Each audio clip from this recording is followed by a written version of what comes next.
Hello everyone. Rajasthan assistant professor chemistry के PYQ की series में ये हमारा थर्ड वीडियो है। फर्स्ट वीडियो में हमने ग्रीन केमिस्ट्री को डिस्कस किया था। सेकंड वीडियो में हमने स्टैटिस्टिकल थर्मोडायनेमिक्स को डिस्कस किया है। ठीक है, आज के इस वीडियो में हम लोग डिस्कस करने वाले हैं बहुत ही इंपॉर्टेंट टॉपिक है, statistical data analysis and analytical techniques, जिसमें mean, mode, median, standard deviation, regression analysis, correlation principal, AAS, TGA, DTA, partition and absorption chromatography को इंक्लूड किया गया है। इन्हीं से क्वेश्चन आना है आपका। और अब आते हैं क्वेश्चन पे, वन बाय वन करके आपको पता चल जाएगा कि इन टॉपिक्स के अलावा कहीं से क्वेश्चन नहीं आता है। ठीक है, आइए आते हैं फर्स्ट क्वेश्चन पे। The incorrect statement with regard to differential thermal analysis DTA is temperature of the sample is compare. ये ऑप्शन पढ़ने से पहले डीटीए के बारे में आपको एक बार बता देता हूँ क्या होता है। डीटीए में प्लॉट खींचा जाता है डेल्टा टी वर्सेस टेम्परेचर के बीच।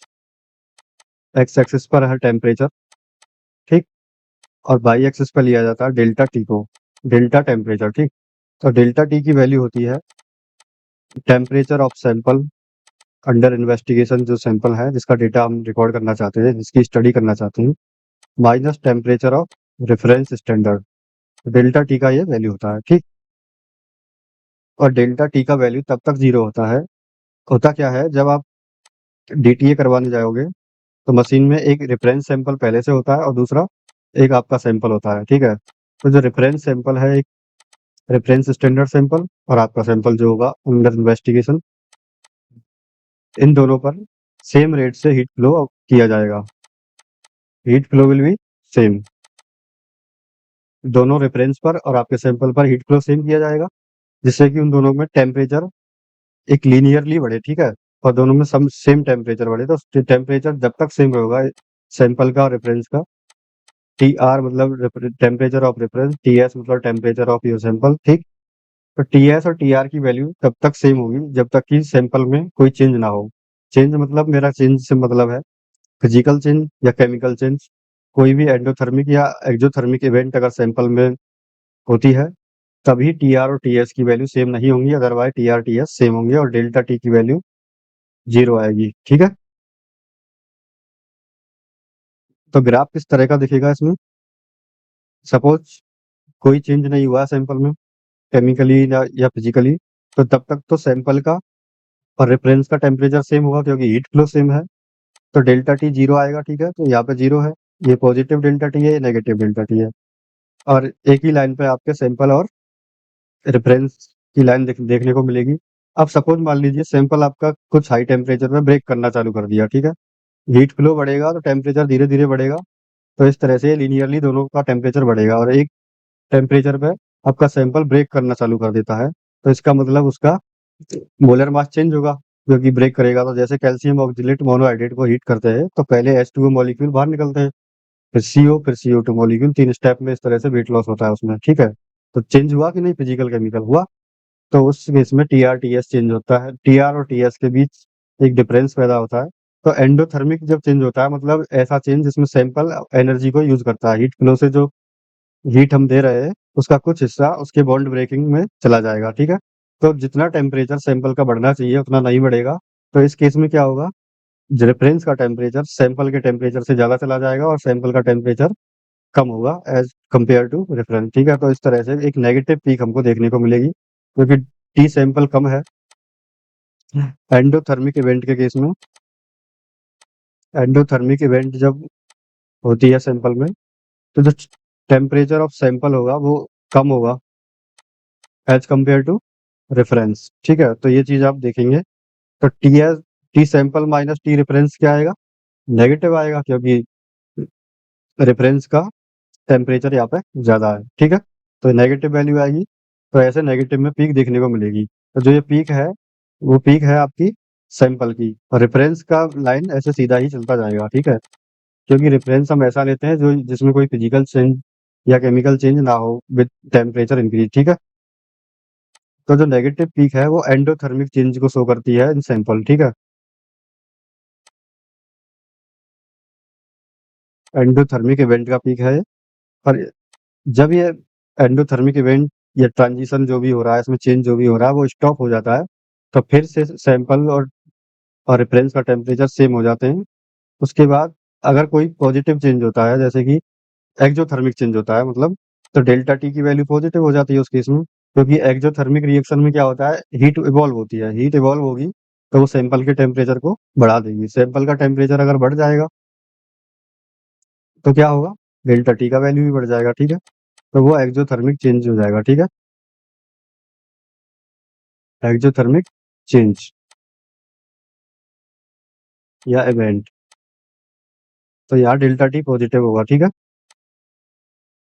और उसके बाद फिर से आपका रेफरेंस और रियल सैंपल जो अपना लिया है अंडर इन्वेस्टिगेशन, उनका टेम्परेचर फिर से सेम हो जाएगा। तो एक टिपिकल डीटीए कर्व मैंने यहाँ पे आपके सामने क्वालिटेटिव पॉइंट ऑफ व्यू से रखा है। अब इसके बाद आप क्वेश्चन के ऑप्शंस देखोगे तो ये एक एक क्वेश्चन, एक एक ऑप्शन आपको समझ में आ जाएगा, ठीक है। तो पहला ऑप्शन है temperature of sample is compared with that of inert reference sample. ये सही है, क्योंकि डेल्टा टी तभी निकलेगा जब हम सैंपल का टेम्परेचर और रेफरेंस का टेम्परेचर कंपेयर करेंगे, ठीक है। तो ये इनर्ट रेफरेंस मटेरियल होता है, ठीक। तो ये ट्रू स्टेटमेंट है, ट्रू स्टेटमेंट हो गया पहला। सेकंड स्टेटमेंट है temperature remain same until thermal event अगर। तो इस स्टेटमेंट का मतलब है, थोड़ा एलेबोरेट कर दूंगी इसे। टेम्परेचर मतलब टेम्परेचर ऑफ सैंपल और temperature of reference remain same until temperature thermal event अगर। जब कोई थर्मल इवेंट होगी, मतलब कोई एंडोथर्मिक इवेंट या एक्सोथर्मिक इवेंट होगी सैंपल के अंदर, तभी वो टी आर और टी एस का वैल्यू सेम नहीं रहेगा, अदरवाइज सेम रहेगा। इसका मतलब ये हुआ। तो सेकंड स्टेटमेंट भी सही है। और थर्ड स्टेटमेंट है in case of external event being exothermic temperature of reference exceed than that of sample. तो ये स्टेटमेंट गलत है, क्योंकि जब भी एक्सोथर्मिक इवेंट होगी तो टेम्परेचर ऑफ सैंपल इंक्रीज कर जाएगा as compare to reference sample, ठीक है। तो यहाँ पे टेम्परेचर ऑफ सैंपल ज़्यादा होगा टेम्परेचर ऑफ रेफरेंस से, ठीक है। तो पॉजिटिव पीक आएगी। तो इस केस में आपका रेफरेंस का टेम्परेचर कम होगा सैंपल से, जबकि इसमें लिखा है कि reference of temperature of reference ज़्यादा होगा सैंपल के कंपेरिजन में, ठीक है। तो ये स्टेटमेंट थर्ड वाला आपका गलत है। Fourth statement is the plot of delta T versus T gives thermogram. तो जो मैंने टिपिकल कर्व दिखाया है आपको डेल्टा टी और टेम्परेचर के अगेंस्ट, इसको हम लोग बोलते हैं थर्मोग्राम। अगर एक्स एक्सिस पर टेम्परेचर की जगह पे होता टाइम, तो इसको बोल देते हैं सिंपली डीटीए कर्व, ठीक है। तो नेक्स्ट क्वेश्चन की तरफ अब बढ़ते हैं। अब फिर से आप देखिए, which of the following statement for DTA is incorrect. DTA के बारे में फिर से क्वेश्चन पूछा गया है। It is not used as a fingerprint for identification. It is used in mineral research. It is used in food industry, pharmaceutical industry. तो हर फील्ड, लगभग हर फील्ड में ही इसका यूज होता है, जहाँ भी हमको टेम्परेचर स्टेबिलिटी वगैरह पता करनी होती है कि कोई फिजिकल केमिकल चेंज हो रहा है नहीं हो रहा है, तो इस तरह का डीटीए एनालिसिस हम करते हैं। तो mineral research, food industry, pharmaceutical industry में इसका यूज होता है। और इनकरेक्ट स्टेटमेंट इसलिए हो जाएगा फर्स्ट, क्योंकि इसमें लिखा है it is not used as a fingerprint of identification. तो ये डीटीए भी एक फिंगरप्रिंट की तरह काम करता है किसी मॉलिक्यूल के लिए, क्योंकि डीटीए में जो पीक आएंगी डेल्टा टी वर्सेस टी, वो यूनिक पीक होंगी हर मॉलिक्यूल के लिए, ठीक है। तो कोई भी स्पेक्ट्रोस्कोपिक डेटा, थर्मोग्रेविमेट्रिक डेटा जो भी होता है, उसके करेक्टराइजेशन के लिए जो यूज होता है, ठीक है, वो एज ए फिंगरप्रिंट ही काम करता है। जैसे हमारे फिंगरप्रिंट हमारे आइडेंटिफिकेशन के लिए यूज होते हैं, इसी तरह से डीटीए भी एज ए फिंगरप्रिंट यूज होता है किसी मॉलिक्यूल्स के लिए। अगर स्पेक्ट्रोस्कोपिक टेक्निक भी इसी तरह से फिंगरप्रिंट की तरह ही यूज होती है मॉलिक्यूल को पहचानने के लिए, ठीक है। क्योंकि जो भी डेटा आया है उस मॉलिक्यूल की वो करेक्टरिस्टिक प्रॉपर्टी है, ठीक। तो फर्स्ट ऑप्शन इसका करेक्ट आंसर होगा। अब पूछा गया TGA analysis of calcium oxalate monohydrate so many how many weight losses. तो टीजीए कर्व होता है थर्मोग्रेविमेट्रिक एनालिसिस के लिए, जो कर्व होता है वो होता है temperature percentage mass versus temperature के बीच, ठीक। जैसे टेम्परेचर एक्स एक्सिस पे बढ़ेगा, धीरे धीरे टेम्परेचर बढ़ता है, ठीक है। और शुरुआत में होता है 100% मास सैंपल का, ठीक। उसके बाद कोई मास लॉस होता है तो अचानक से ग्राफ गिरता है, फिर कांस्टेंट होता है, फिर गिरता है। तो कैल्शियम ऑक्जेलेट के केस में क्या होता है, शुरुआत में टेम्परेचर बढ़ता है सैंपल का, ठीक है, बढ़ेगा, हीट फ्लो होगी कांस्टेंट रेट पर, तो टेम्परेचर का धीरे धीरे लीनियरली बढ़ेगा टेम्परेचर, ठीक है। उसके बाद होता क्या है, इसमें जो कैल्शियम ऑक्जेलेट में CaC2O4 डॉट H2O, ये तो इसमें जो वाटर मॉलिक्यूल है मोनोहाइड्रेट, 1 वाटर मॉलिक्यूल एस्केप कर जाता है कुछ टेम्परेचर अराउंड 190 डिग्री सेंटीग्रेड पे, ठीक है। तो ग्राफ कुछ इस तरह से गिरता है जिसमें 1 वाटर मॉलिक्यूल के बराबर मास चेंज कम हो जाएगा, ठीक है। उसके बाद कुछ समय के लिए कैल्शियम कार्ब ऑक्जेलेट रहेगा ये C2O4, तो यहाँ पे -H2O हुआ था। और दूसरा स्लोप आएगा इसमें से -CO मॉलिक्यूल निकलेगा और ये कन्वर्ट हो जाएगा कैल्शियम कार्बोनेट में।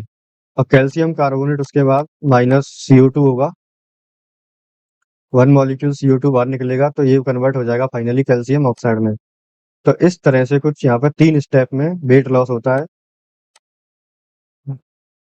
ठीक है।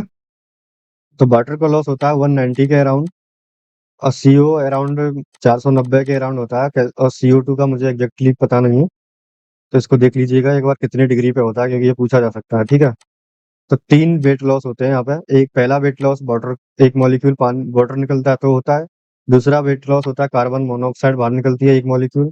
और तीसरा वेट लॉस 1 मॉलिक्यूल CO2 के लिए होता है। तो ये 3 तरह के मॉलिक्यूल अलग अलग टाइम पर निकलते हैं, अलग अलग टेम्परेचर पर। तो 3 वेट लॉस के लिए ये रेस्पॉन्सिबल होते हैं, ठीक है।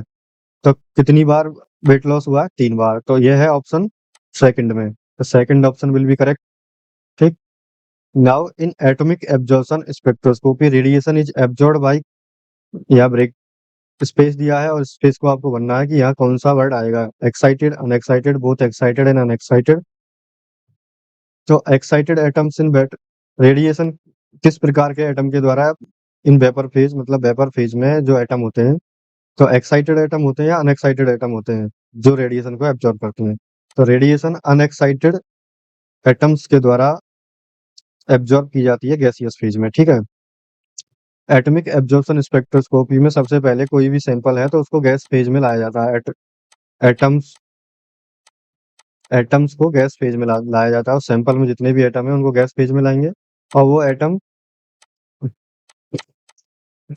अनएक्साइटेड स्टेट में होते हैं, ठीक है। अनएक्साइटेड स्टेट में जब ये रेडिएशन को एब्जॉर्ब करेंगे, कोई पार्टिकुलर वेवलेंथ की रेडिएशन को एब्जॉर्ब करते हैं, तो ये एक्साइटेड स्टेट में पहुंच जाते हैं, ठीक है। तो अनएक्साइटेड एटम्स जो होते हैं वो रेडिएशन को एब्जॉर्ब करेंगे, ठीक है। तो second option will be correct. Next question is most widely used source of radiation in atomic absorption spectroscopy is. तो ये हर बार आरपीएससी में पूछा गया क्वेश्चन है, पिछले 3 बार का रिकॉर्ड है, तीनों बार ये वाला क्वेश्चन आया है, ठीक है। तो hollow cathode lamp, important question ये हो जाता है।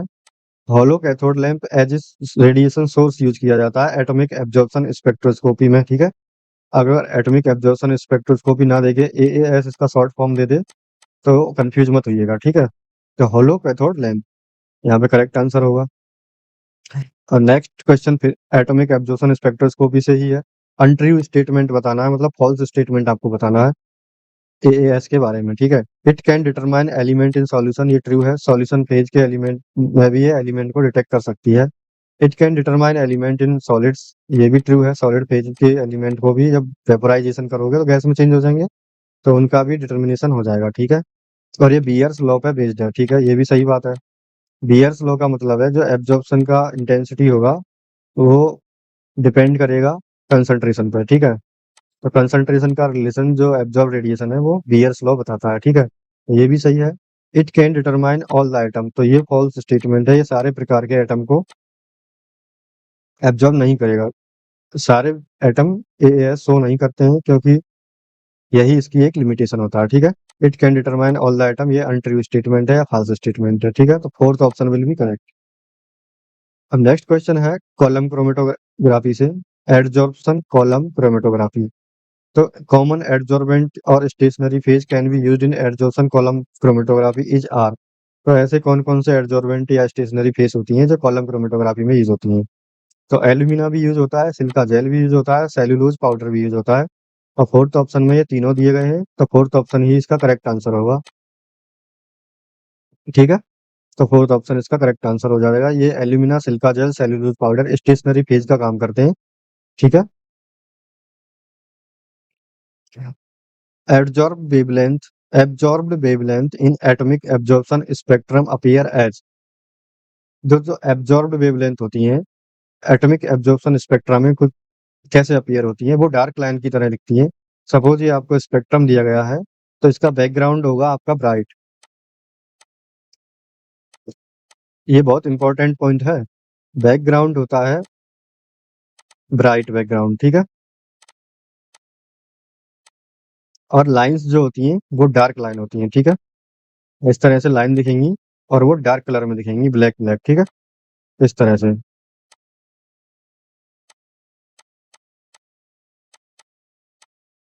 Dark line on bright background, ये याद रखना एटॉमिक एब्जॉर्प्शन स्पेक्ट्रम के लिए, ठीक है। एएएस एटॉमिक एब्जॉर्प्शन स्पेक्ट्रोस्कोपी में जो स्पेक्ट्रम होगा उसका बैकग्राउंड ब्राइट होगा या लाइट कह सकते हैं, ठीक है। और लाइन कैसी होंगी, डार्क लाइन होंगी। तो सेकंड ऑप्शन इसका करेक्ट आंसर होगा। अगर डिटेल में आपको जानना है कि किस तरह से ब्राइट डार्क लाइन बनती है, तो बहुत बेसिक सा टॉपिक है 11th क्लास की जो एनसीईआरटी में सेकंड चैप्टर है। 11th क्लास की एनसीईआरटी का सेकंड चैप्टर है एटॉमिक स्ट्रक्चर, ठीक है। तो एटॉमिक स्ट्रक्चर में एब्जॉर्प्शन एंड इमिशन दोनों तरह के स्पेक्ट्रा दिए गए हैं और उनको अच्छे से रीजन भी बताया गया है, ठीक है। स्पेक्ट्रम, एटॉमिक स्ट्रक्चर वाला जो टॉपिक है उसमें एटॉमिक स्पेक्ट्रा जो होते हैं, emission spectra and absorption spectra, वो दोनों ही उसमें दिए गए हैं अच्छे से। और यहाँ पे इस क्वेश्चन का आंसर भी उस वाले चैप्टर में मिल जाएगा आपको, ठीक है। विच of the following physical change is measured by TGA. तो ऐसा कौन सा चेंज है जो टीजीए के द्वारा मेजर किया जाता है। तो मास लॉस हम लोग देखते हैं टीजीए में। तो बाई एक्सिस पे हम लोग मास ही लेते हैं, परसेंटेज मास, वो जो कि मास लॉस को रिप्रेजेंट करता है, क्योंकि पहले 100% मास है तो कुछ इस तरह से जाएगा 100% पे, ठीक। अब जब लॉस होगा तो मान लीजिए 20% लॉस हो गया यहाँ से, तो कुछ इस तरह से अचानक से वो गिरेगा, ठीक है। तो ये जो लॉस है ये है 20%, तो ये मास लॉस हो गया। तो ये कितना रह गया यहाँ पे, 80। और एक्स एक्सिस पे होता है टेम्परेचर आपका, ठीक। तो मास लॉस को टीजीए में मेजर किया जाता है अगेन द टेम्परेचर चेंज, ठीक। नेक्स्ट इज, यहाँ पे दो स्टेटमेंट हैं A and B. The differential temperature is plotted again time to obtain DTA curve, ये सही है। And thermo the difference temperature the differential temperature is plotted again temperature to obtain thermogram. Select the correct answer. तो दोनों ही statement यहाँ सही है, ठीक है। डेल्टा टी का जब आप टी से ग्राफ टेम्परेचर के अगेन ग्राफ खींचते हैं तो इसको आप लोग थर्मोग्राम बोलते हैं, ठीक है। थर्मोग्राम, जो कि मैंने पहले क्वेश्चन में ही बताया था। अगर डेल्टा टी और टी के बीच प्लॉट खींच, डेल्टा टी और टाइम लेते हैं एक्स एक्सिस पे, तो इसको क्या बोलते हैं आप लोग, डीटीए कर्व बोलते हैं सिंपली, ठीक है। तो ये दोनों स्टेटमेंट ही यहाँ ट्रू है। तो विच of the following technique is based on the measurement of temperature difference. Temperature difference के मेजरमेंट पर बेस्ड टेक्निक कौन सी है। तो डीटी है, क्योंकि उसमें हम लोग sample temperature of sample minus temperature of reference जो कि डेल्टा टी के बराबर होता है उसको वाई एक्सिस पर ड्रॉ करते हैं और एक्स एक्सिस पर टेम्परेचर को। तो डीटीए ही डिफरेंशियल थर्मल एनालिसिस इसका आंसर हो जाएगा, ठीक है। डिफरेंशियल थर्मल एनालिसिस, डीटी ए। तो डीटीए सेकंड ऑप्शन में है। तो डीटीए से आप देख सकते हैं कितने अच्छे अच्छे क्वेश्चन यहाँ पे देखने को मिलेंगे। अब है यहाँ पे line which appear in absorption and emission spectra of a substance have wavelength which are. तो जो चाहे एब्जॉर्प्शन स्पेक्ट्रा हो और एब्जॉर्प्शन स्पेक्ट्रम, ठीक है, या फिर हो इमिशन स्पेक्ट्रा, तो दोनों में ही जिस पोजीशन पे लाइन आती है तो लाइन की जो वेवलेंथ होती है वो सेम ही होती है, ठीक है। वही वही पीक देखने को मिलेंगी दोनों में सेम पोजीशन पे, इमिशन स्पेक्ट्रा, ठीक है। तो फर्क सिर्फ इतना होता है कि इमिशन में बैकग्राउंड जो होता है वो ब्राइट होता है, लाइन होती है डार्क। और एब्जॉर्प्शन स्पेक्ट्रा में बैकग्राउंड होता है आपका डार्क और लाइन होती है आपकी ब्राइट, लेकिन उनकी पोजीशन क्या है वो सेम ही होती है, ठीक है। तो यहाँ पे सेम आंसर होगा, सेम वेवलेंथ पे आपका एब्जॉर्प्शन या इमिशन होगा। ठीक है, now next question is background in atomic absorption spectrum is. तो एब्जॉर्प्शन स्पेक्ट्रम में बैकग्राउंड क्या होता है, आपको पहले ही अभी बताया था, थोड़ी देर पहले ही। एब्जॉर्प्शन स्पेक्ट्रा का जो बैकग्राउंड होगा वो होगा ब्राइट बैकग्राउंड, और लाइन कैसी होंगी, डार्क। तो ब्राइट बैकग्राउंड यानी फर्स्ट क्वेश्चन यहाँ का आंसर होगा। ठीक, फर्स्ट क्वेश्चन इसका आंसर है।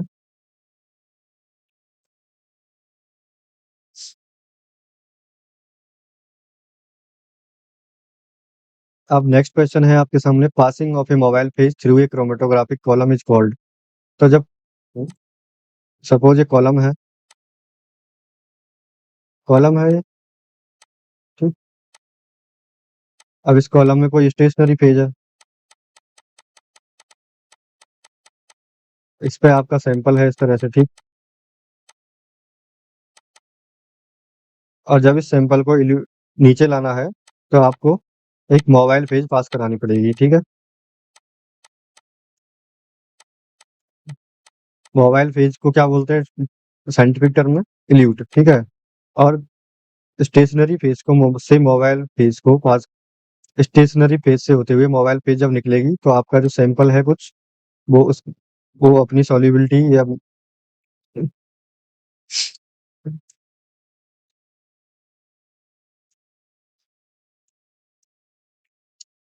जब आप मोबाइल फेज को पास कराओगे तो जो आपका सैंपल है, मान लीजिए मिक्सचर है इसमें ए प्लस बी का, तो ए और बी का रिफ्लेक्ट आर एफ वैल्यू अलग अलग होगा, रिटार्डेशन फैक्टर। तो अपनी आर एफ वैल्यू के अकॉर्डिंग वो लोग अलग अलग वेलोसिटी से मूव करेंगे इल्यूट के साथ। ठीक है, तो इस प्रोसेस को बोलते हैं evolution.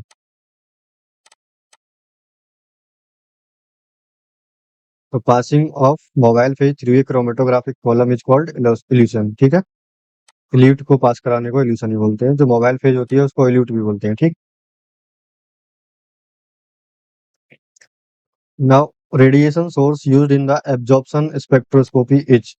Radiation source used in the absorption spectroscopy, देखो फिर से ये क्वेश्चन पूछा गया है, इसका आंसर है होलो कैथोड लैंप। याद रखिएगा, इसको फिर से पूछा जा सकता है। Next question is thermogravimetric analysis of calcium oxalate monohydrate does not show formation of. तो जब थोड़ी देर पहले हमने बताया था कैल्शियम ऑक्सलेट मोनोहाइड्रेट का टीजीए कर, पहले होता है CaC2O4.H2O। तो सबसे पहले क्या निकलता है इसमें से, -H2O, तो बन जाता है कैल्शियम ऑक्सलेट। कैल्शियम ऑक्सलेट बना, उसके बाद इसमें से निकलती है कार्बन मोनोऑक्साइड, डिकार्बोनाइलेशन होता है और बनता है यहाँ पर CaCO3।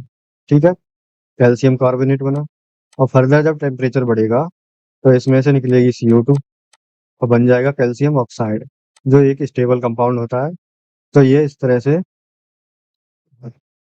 आप देख सकते हैं, thermogravimetric analysis of calcium oxalate monohydrate does not show the formation of. तो कैल्शियम ऑक्सलेट भी बनता है, कैल्शियम कार्बोनेट बनता है, कैल्शियम ऑक्साइड भी बनता है, लेकिन कैल्शियम ऑक्साइड से कैल्शियम नहीं बनता है। तो fourth option will be correct answer. Next question is the correct statement A and B about DTA। In DTA the heat flow to the sample and to the reference remain the same. ये एकदम correct statement है, heat flow दोनों में same रहता है, reference में भी और सैंपल में भी। ठीक है, हीट फ्लो तो सेम रहेगा, और जब तक सैंपल में कोई फिजिकल केमिकल चेंज नहीं होगा तो उन दोनों रेफरेंस का भी और सैंपल का भी, दोनों का टेम्परेचर सेम होगा, क्योंकि हीट फ्लो सेम है। जब सैंपल में कोई भी फिजिकल केमिकल चेंज होता है तभी जो सैंपल का टेम्परेचर है और रेफरेंस का टेम्परेचर है वो वेरी करेगा एक दूसरे से। ठीक है, तो डेल्टा टी की वैल्यू 0 नहीं रहेगी उस केस में। तो फर्स्ट स्टेटमेंट यहाँ ट्रू है। इन सेकंड स्टेटमेंट देखते हैं, in DTA the temperature of the sample and the reference are maintain to be same. नहीं, ये बात बिल्कुल हमेशा सही नहीं है। ये तभी सही है जब तक कोई फिजिकल केमिकल चेंज सैंपल में नहीं हो रहा है, अदरवाइज ये गलत है। ठीक है, क्योंकि जब भी फिजिकल केमिकल चेंज होगा, कोई भी एंडोथर्मिक या एक्सोथर्मिक इवेंट हुई सैंपल में, तो वो सैंपल के टेम्परेचर को रेफरेंस के कंपैरिजन में कम ज्यादा कर सकती है। ठीक है, तो बी स्टेटमेंट या फॉल्स हो जाएगा। ओके, तो A is true, B is false, third option will be correct answer. ठीक, नेक्स्ट क्वेश्चन है mean median of the number set. तो मैं अब बता देता हूँ, समय आ गया स्टेटिस्टिकल डेटा एनालिसिस का, जिसमें 3 टर्म है, मीडियन मीडियन, मोड, चौथी टर्म है स्टैंडर्ड डेविएशन, और लास्ट फाइनल टर्म में यहाँ लिख रहा हूँ वेरिएंस। ठीक है, तो मीन क्या होता है, जैसे कि यहाँ पे नंबर दी गई है, कई सारी डेटा सेट दिए गए हैं आपके, तो इन सारे नंबर का सम कर लीजिए। ठीक है, सम करके जोड़ दीजिए उनको, डिवाइडेड बाई जितने डेटा हैं आपके, मतलब कितनी संख्याएं हैं जिनको आपने जोड़ा है, कितने डेटा लिए हैं, summation of x i by n. ठीक है, तो ये तो हो जाएगा मीन। अब मीडियन क्या होगा, आपको असेंडिंग ऑर्डर में या डिसेंडिंग ऑर्डर में नंबर्स को जमाना है, जमा के जो मिडिल वाली वैल्यू होगी वो मीडियन होगी। ठीक है, मिडिल वैल्यू आपकी मीडियन होगी। सपोज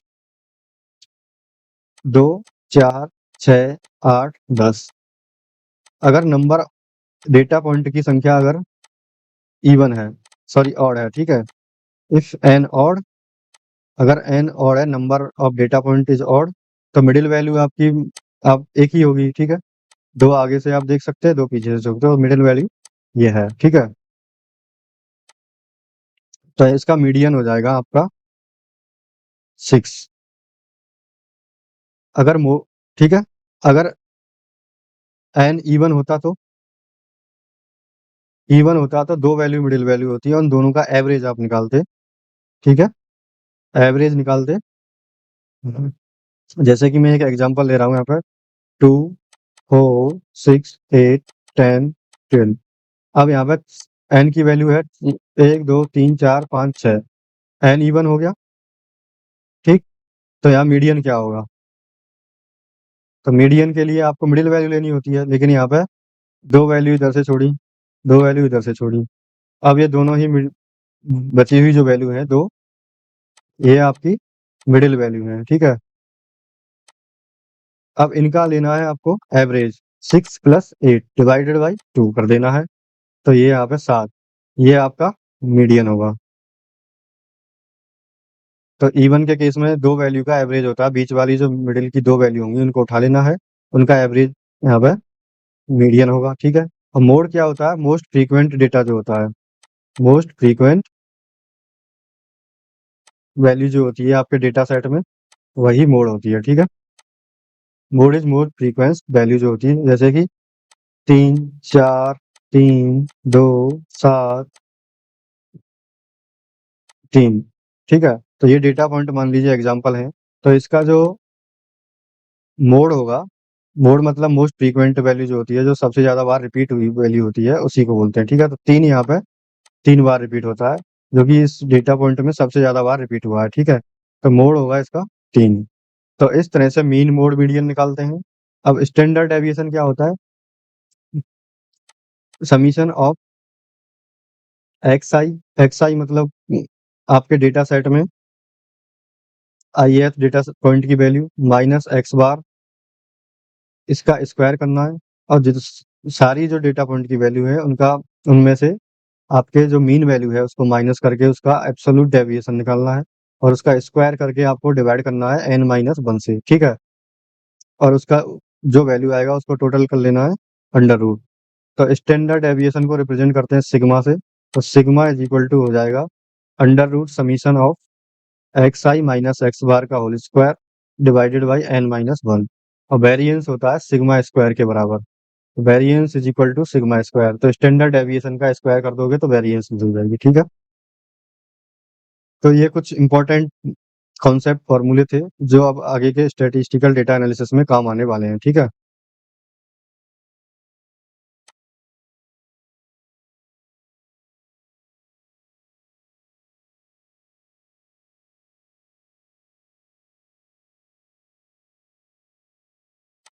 तो इस क्वेश्चन में पूछा गया है मीडियन। मीडियन का मतलब है आपको ये जो डेटा पॉइंट दिए गए हैं उनको असेंडिंग या डिसेंडिंग ऑर्डर में जमा लेना है। मैं असेंडिंग ऑर्डर में यहाँ पे जमा ले रहा हूँ, जैसे कि 3 सबसे छोटी संख्या है इस डेटा में, तो 3, 3 के बाद 5, 5 के बाद 7, अब 7 के बाद है यहाँ पे 13, 13 के बाद है यहाँ पे 19, 19 के बाद है 23, 23 के बाद है 23 के बाद है 29, 29 के बाद 30 और 30 के बाद 40। कितने डेटा पॉइंट हो गए? 1 2 3 4 5 6 7 8 9। 1 2 3 4 5 6 7 8 9 सारे डेटा पॉइंट हमने ले लिए हैं। ठीक, असेंडिंग ऑर्डर में जमा दिया है। अब इनको असेंडिंग ऑर्डर में जमाने के बाद इनका जो मिडिल वैल्यू होगा, तो एन की वैल्यू तो ऑड है तो मिडिल वैल्यू 1 होगी, तो वही आपका मीडियन हो जाएगी। ठीक है, तो तो आप देख सकते हैं इधर से आप लोग 4 नंबर छोड़ दिए, इधर से 4 छोड़ दिए, तो मिडिल वैल्यू होती है आपकी ये। ठीक है, 19, 19 आपका मीडियन हो जाएगा। ठीक है, इस तरह से आप लोग आंसर लगा सकते हैं सेकंड ऑप्शन। तो मीडियन इसका क्या है? 19। Next, standard deviation of data set. Standard deviation निकालने के लिए पहले मीन निकालना पड़ेगा, क्योंकि स्टैंडर्ड डेविएशन होता है sigma is equal to summation of x I minus sorry sigma is equal to summation of x I minus x bar इसका whole square divided by n-1 और रूट इसके ऊपर हो जाएगा पूरे के ऊपर। ठीक, तो ये आपका स्टैंडर्ड डेविएशन है। स्टैंडर्ड डेविएशन, तो यहाँ पे डेटा पॉइंट कितने लिए गए हैं? 4। तो इनका x bar is equal to होगा 1 + 2 + 4 + 5 डिवाइडेड बाई 4। तो 5 और 4 9 और 2 11 और 1 12, 12/4। इसका मतलब ये आ गया एक्स बार की वैल्यू 3 के बराबर। एक्स बार की वैल्यू 3 आई, तो एक्स आई माइनस एक्स बार कैसे निकालेंगे? तो यहाँ पे एक्स आई की वैल्यू है, ये एक्स आई माइनस एक्स बार हम यहाँ पे लिखेंगे। ठीक है, तो एक्स आई कितना है? 1 2 4 5। एक्स आई माइनस एक्स बार क्या होगा? एक्स आई अगर 1 है, एक्स बार है यहाँ पे अपना 3। ठीक, तो 1 - 3 is equal to -2 and 2 - 3 is equal to -1 और 4 - 3 इज इक्वल टू 1 और 5 - 3 इज इक्वल टू 2। ठीक है, तो ये हो जाएगा आपका -2 -1 1 2। अब हमको करना है एक्स आई माइनस एक्स बार का होल स्क्वायर। तो 2 का स्क्वायर 4, -2 का स्क्वायर भी 4 होगा, 1 का स्क्वायर 1। ठीक, 1 एंड 4, तो ये कितना आ जाएगा? Sum of x I minus x bar आ जाएगा आपका, X Y minus x bar का होल स्क्वायर का सम आ जाएगा 4 5 6 4 10। ठीक है, तो सिग्मा इज इक्वल टू हो जाएगा √10 डिवाइडेड बाई n-1 की वैल्यू क्या होगी? n-1 होगा 4 - 1 इज इक्वल टू 3, तो √10/3। तो ये हो जाएगा फर्स्ट आंसर। ठीक है, नेक्स्ट क्वेश्चन है आपके सामने, sample variance of a data set is given by the formula. Sample variance is equal to sigma square होता है, sigma square is equal to summation of x I minus x bar का whole square divided by n-1।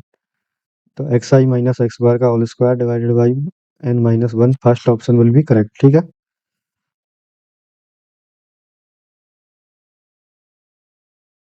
तो first option यहाँ पे correct answer हो जाएगा। ठीक है, next is what is the mode of number set 2 3 6 3 7 5 1 2 3 9। तो आप मोड क्या होता है? मोड होता है मोस्ट फ्रीक्वेंट डेटा। ठीक है, most frequent number in your data. Most frequent number कौन सी है? तो इसमें 2 3 6 3 7 5 1 2 3 9। तो मोस्ट फ्रीक्वेंट नंबर आप देख सकते हैं इसमें 3 है। ठीक है, तो second option will be correct answer. Now mean and it's standard mean and it's average deviation for the number set is. तो मीन क्या होगा? मीन एक्स बार को बोलते हैं। ठीक, तो x bar is equal to 4 + 6 + 8 + 10 + 12 divided by कितने data point है? 5। तो ये हो जाएगा x bar is equal to 4 और 6 10, 10 और 8 18, 18 और 10 28, 28 और 12 40, 40 डिवाइडेड बाई 5। तो ये आ जाएगा 8, 8 के बराबर। तो एक्स बार की वैल्यू हो गई 8। अब आपको निकालना है एवरेज डेविएशन। एवरेज डेविएशन क्या होता है? एवरेज डेविएशन के लिए आपको पहले एब्सोल्यूट डेविएशन निकालने पड़ेंगे मीन वैल्यू से सारी डेटा पॉइंट के लिए। तो एक्स आई और एक्स आई माइनस एक्स बार। तो एक्स आई की वैल्यू यहाँ पे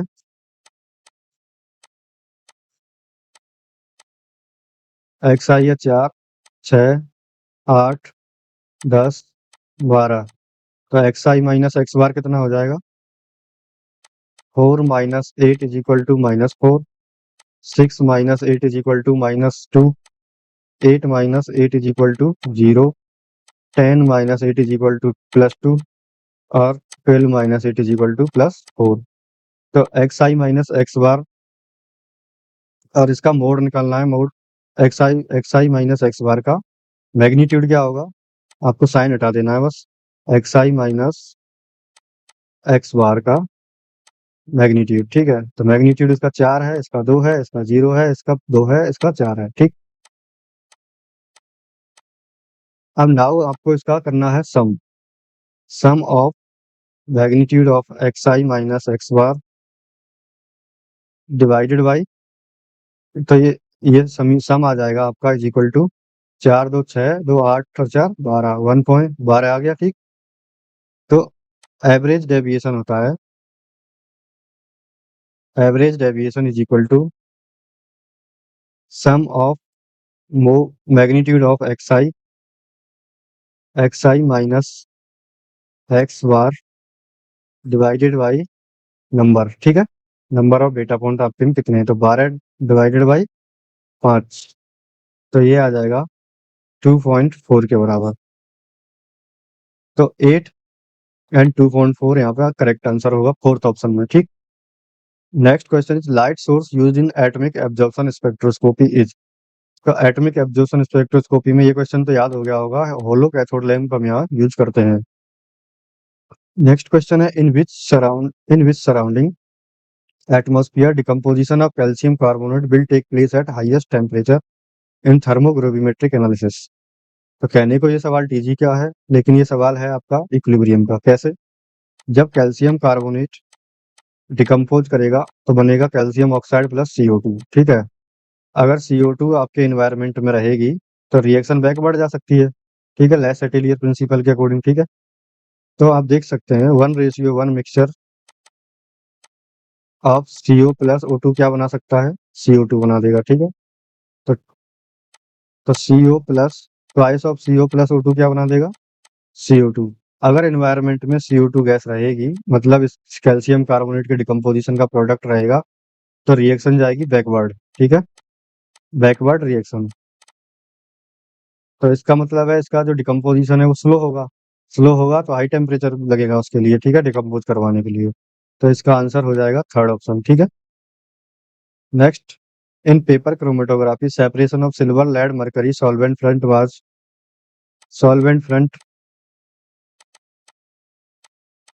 18 और सिल्वर लेड मरकरी कितने हो गए? 16, 12, 6। तो इनके लिए RF की वैल्यू क्या होगी? रिटार्डेशन फैक्टर कितना होगा? 16 divided by solvent front, 12 divided by solvent front, 6 divided by solvent front. तो इनका वैल्यू आ जाएगा 0.88, 0.66 and 0.33।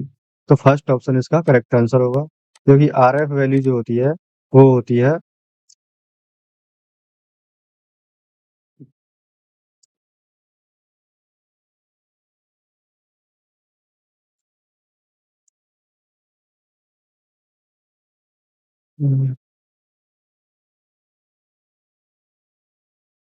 Distance covered by solvent,